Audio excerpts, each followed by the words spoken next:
Acting Deputy President, and I rise today to talk about an issue that is, to a degree, a little far removed from the work of this chamber, but something that is close to my own heart. And anyone who knows me excuse me, knows that I have a strong association with the small European nation of Albania through family ties to that country.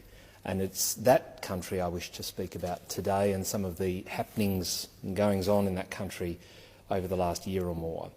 Now, the history of Albania, of course, is not a pretty one, particularly in the last 70 or 80 years, particularly with the reign of a fairly easily stated evil dictator, Enver Hoxha, and the communist regime that oppressed millions of people, and the stories that I've been told about the impact that that has had on the lives of people I've met and others who are related to them is nothing short of unbearable to listen to, something that reminds me again and again of how lucky we are in this country.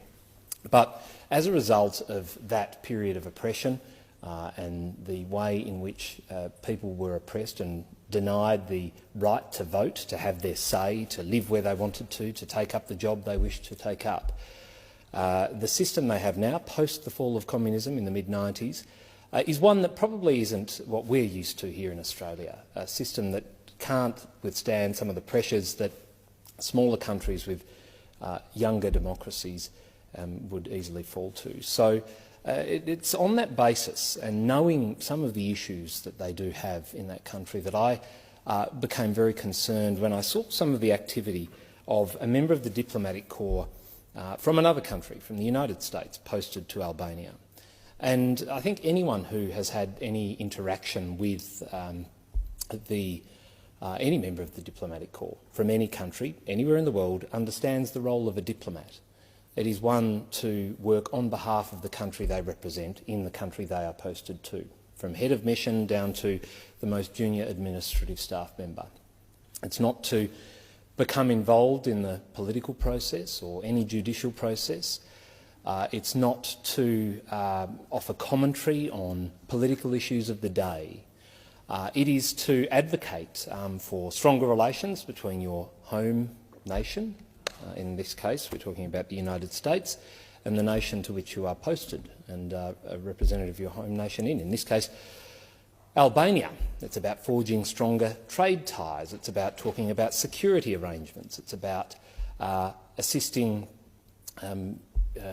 fellow countrymen and women with visa and passport issues. It's those sorts of things. And as I say, anyone in this chamber, anyone who's ever had to deal with anyone from the diplomatic corps would understand that that is the work of an ambassador, a commissioner, a counsellor, or anyone else in an embassy, which is why I find it passing strange that the US ambassador to Albania, Ambassador Yuri Kim, has taken it upon herself to offer commentary on the goings-on in that country. A country which, as I say, is fairly volatile when it comes to its political arrangements. There's often unrest, as we've seen in many European countries, around the outcome of elections and things that happen in between elections. And so it's even more important in a country like that, particularly when you're coming from a country that loves democracy, that is founded on freedoms and liberty, to respect those freedoms and liberties of the people in the country to which you are posted.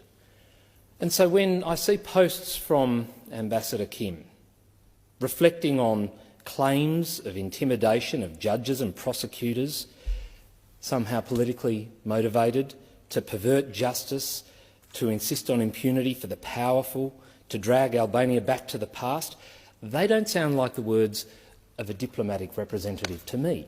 They sound rather activist. And what's more, it's in a public forum. These are not communiques between a head of mission, a representative of a foreign government, and the government of that country. These are on Twitter. These are there for public consumption. And because they are the words of a head of mission of a significant, freedom-loving nation, they carry with it a degree of credibility. And there are a range of posts here.